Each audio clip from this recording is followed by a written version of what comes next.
40 lettres. En plus des 26 lettres ordinaires, il y a 14 lettres, c'est des lettres accentuées. C'est pour dire qu'avec les lettres ordinaires, on met l'accent sur des lettres. Ce n'est pas le cas en braille. Chaque lettre accentuée est une lettre à part entière. Au Mali, un établissement est dédié depuis 1973 à l'éducation du braille. Il se nomme Institut national des aveugles, appelé actuellement Institut Ismaïla Konaté. Apprenant à Bamako, Chaka Diabaté, directeur coordinateur de l'Institut Ismaïla Konaté. Nous avons là l'éducation.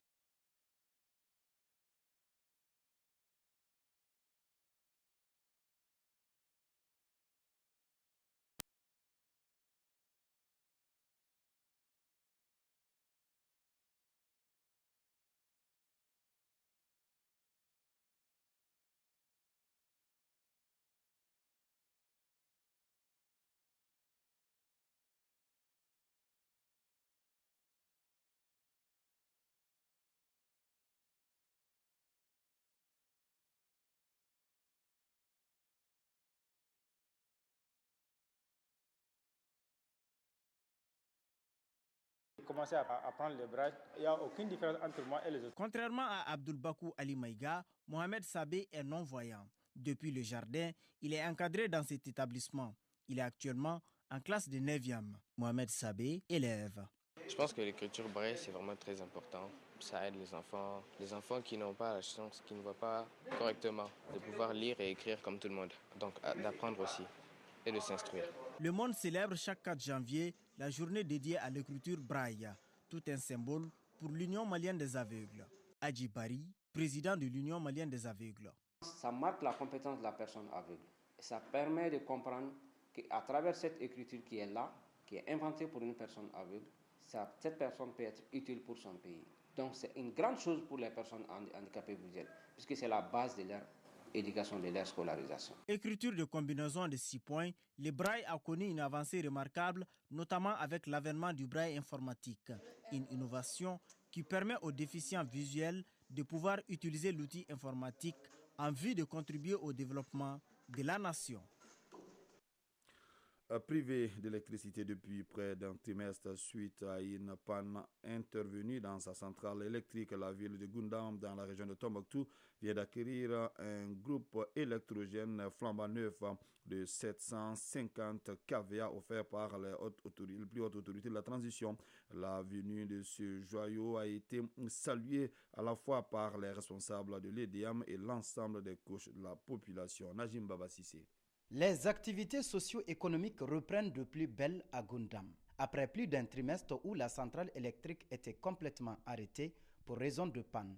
Cette fois, c'est un générateur robuste de 750 kVA que les autorités de la transition ont mis à la disposition de l'EDM la veille du 31 décembre afin qu'elle puisse assurer la fourniture de l'électricité. Salah Diallo, coordinateur et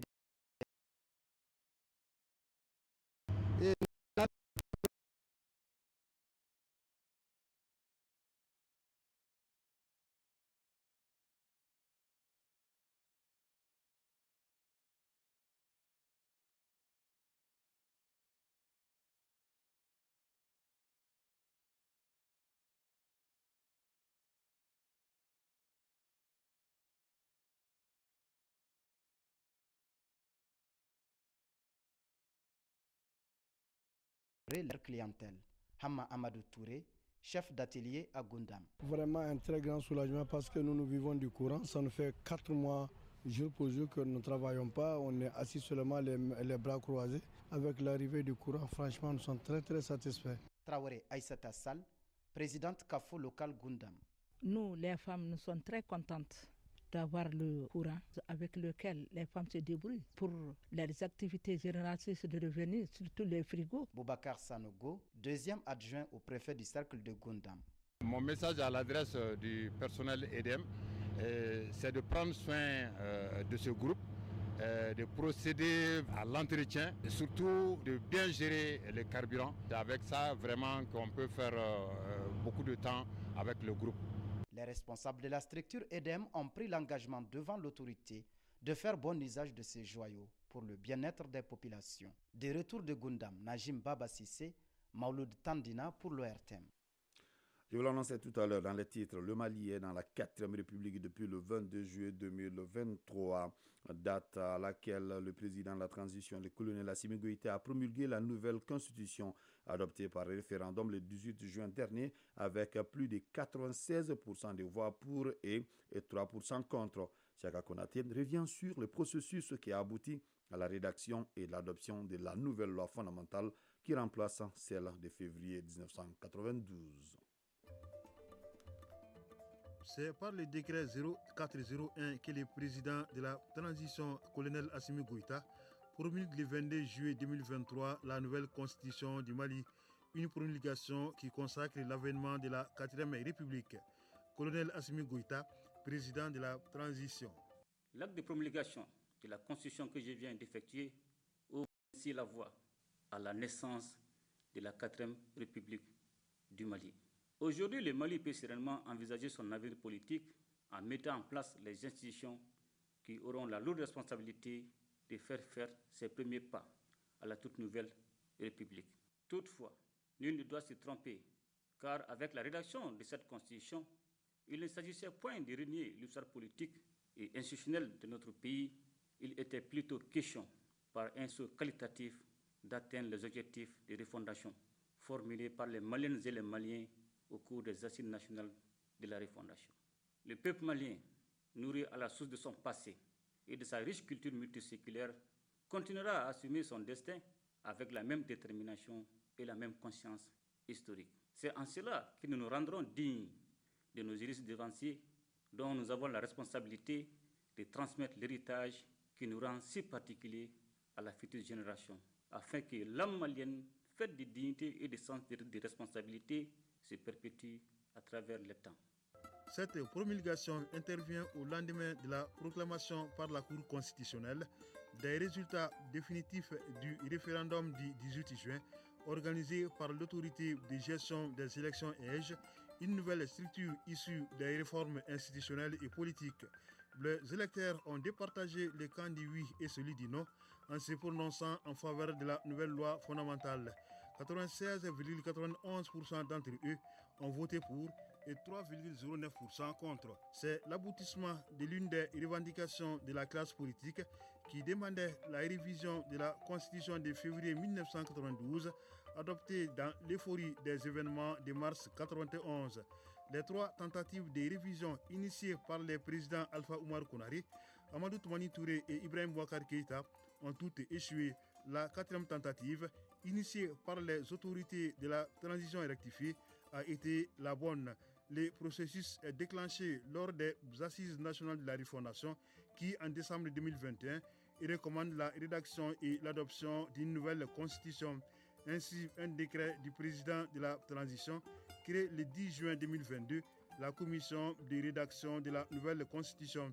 Une vingtaine de jours après, un autre décret nomme les membres de la CRNC, présidé par le professeur Fousséni Samake, ancien secrétaire général du gouvernement et ancien directeur général de l'ENA, nouvelle formule. Installés le 12 juillet, ils ont 2 mois pour rédiger la nouvelle constitution. À l'issue des 3 mois d'intenses activités, ils remettent le 11 octobre 2022 au président de la transition l'avant-projet de constitution, un document élaboré après de larges consultations de l'ensemble des forces vives de la nation, des visites de courtoisie aux institutions de la République, l'organisation des séances d'écoute et d'échange avec les partis politiques, la société civile, la presse, les forces armées et de sécurité, les confessions religieuses à Bamako et dans 4 régions. Le 19 décembre 2022, un nouveau décret présidentiel crée la commission chargée de la finalisation de l'avant-projet de constitution, toujours présidée par le professeur Fousséni Samake.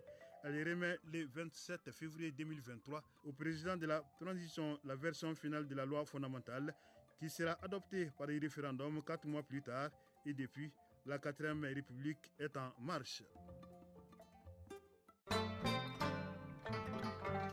Actualité hors de nos frontières. À l'annonce de sa victoire à la CENI par la CENI, Félix Tshisekedi jubile avec ses partisans en République démocratique du Congo. La quasi-totalité des opposants a abdigué. Un candidat a finalement fait appel des résultats de la commission électorale. Il s'agit de Théodore Ngoye. À quelques heures de la fin du délai de recours, cet avocat professeur et pasteur a déposé une requête auprès de la Cour constitutionnelle. Il a demandé l'annulation du scrutin auquel il est arrivé dernier. Des milliers de Somaliens se sont rassemblés au stade Gonis à Mogadiscio hier afin de manifester leur indignation face à l'accord récent entre l'Éthiopie et les Somaliland portant sur les baux maritimes et portuaires. L'Éthiopie aurait acquis un bail exclusif sur la mer pour une durée de 50 ans. Le Conseil de sécurité de l'ONU a tenu hier une réunion d'urgence pour discuter de la sécurité dans la mer Rouge. Cette réunion vient à la suite d'une série d'attaques menées par les militants Houthis basés au Yémen contre les navires dans cette voie navigable clé.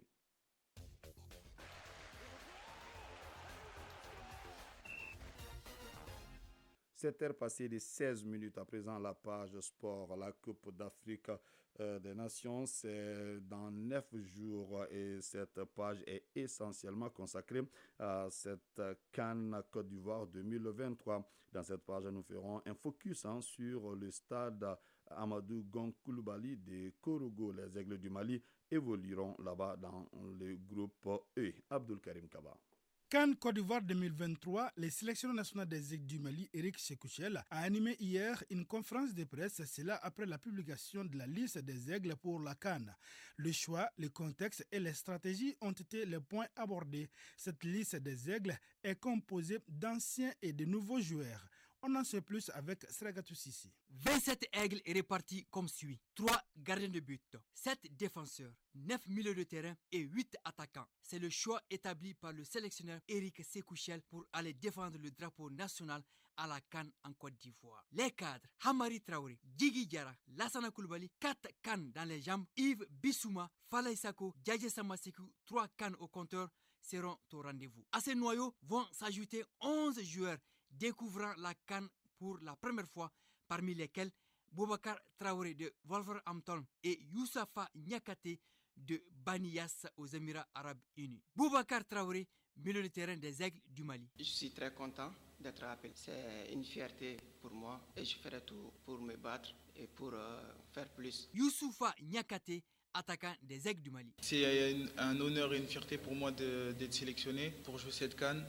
Et ensuite, l'objectif personnel et collectif, c'est d'aller le plus loin possible, de rendre fier le peuple malien et de tout donner sur le terrain. Sur la liste des 27, manquent à l'appel Massadio Haïdara, El Bilal Touré, Moussa Djenepo et Ibrahim Bosso Munkoro pour des cas de blessures et choix sportifs. Le sélectionneur est désormais tourné vers la CAN. Les Aigles ont un match de préparation à négocier le samedi 6 janvier face aux Djurtous de la Guinée-Bissau, ici à Bamako. Eric Sekouchel, sélectionneur des Aigles du Mali. Je prépare mon équipe, on est en préparation. Et une préparation de compétition, c'est pas 2 jours, c'est dire entre 15 et 20 jours. Donc il y a une planification physique, technique et tactique qui a été mise en place. Voilà, depuis qu'on a repris, on a 2 entraînements par jour. Le Mali, basé à Korogo dans le groupe E, aura comme adversaire au premier tour l'Afrique du Sud le 16 janvier, la Tunisie le 20 et la Namibie le 24.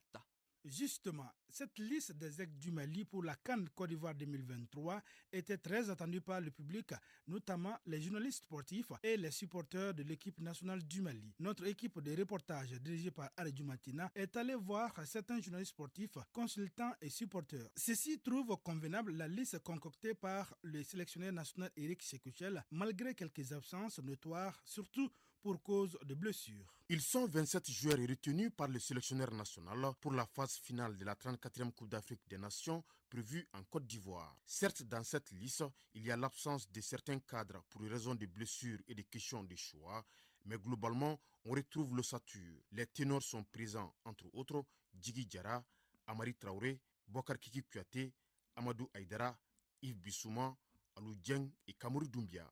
Suleiman Bobo Toungara, journaliste à l'essor.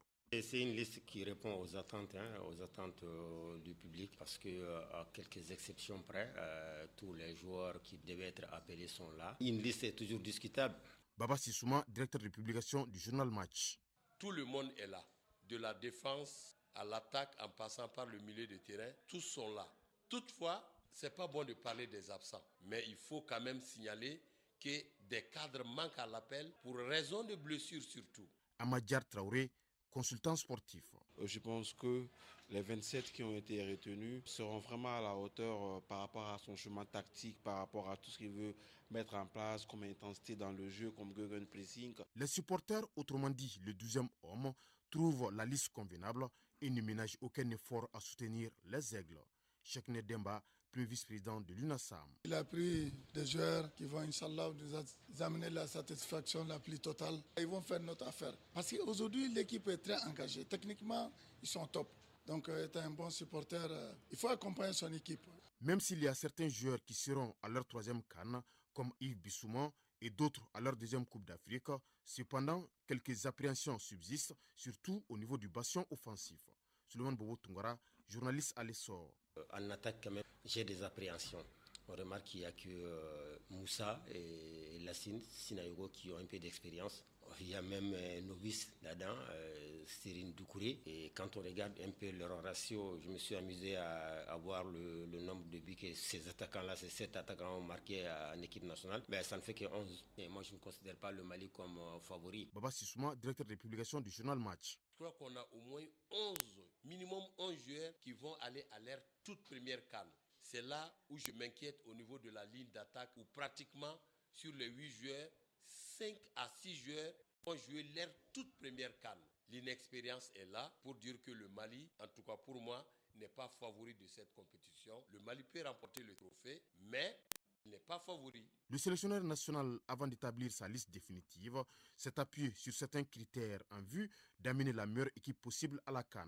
Direction Korogo en République de Côte d'Ivoire, c'est pour aller découvrir le stade Amadou Gon Coulibaly. Ce stade accueille les Aigles du Mali dans la poule E, située au nord de la Côte d'Ivoire et à environ 500 km de Bamako. Ce stade a été baptisé en honneur d'Amadou Gon Coulibaly, Premier ministre ivoirien de 2017 jusqu'à son décès en 2020. Ces travaux entamés en septembre 2018 ont été achevés en septembre 2023. La capacité de PMS répond aux normes internationales. La pelouse naturelle de ce stade peut accueillir des compétitions de football, de rugby et d'athlétisme grâce à une piste de 8 couloirs et des aires de saut et de lancer. Le premier match des Aigles est donc prévu sur cette pelouse le 16 janvier et ce sera contre l'Afrique du Sud à partir de 20h. Signalons que la CAN est prévue du 13 janvier au 11 février 2024 et pour la circonstance, 6 stades ont été construits et rénovés. 7h passées de 23 minutes, c'est donc la fin de ce journal qui vous a été présenté par Foussini Tunkara avec l'appui de Soumao Aïdra, la mise en onde assurée par Mamadou B. Diallo et la mise à ligne Abdul Aziz Koulibaly. Alors, une édition coordonnée par Bourama Traoré. Restez connectés tout à l'heure la page météo avec Mohamedou Keïta. Prenez bien soin de vous. Bon jeudi, que le bon Dieu nous protège.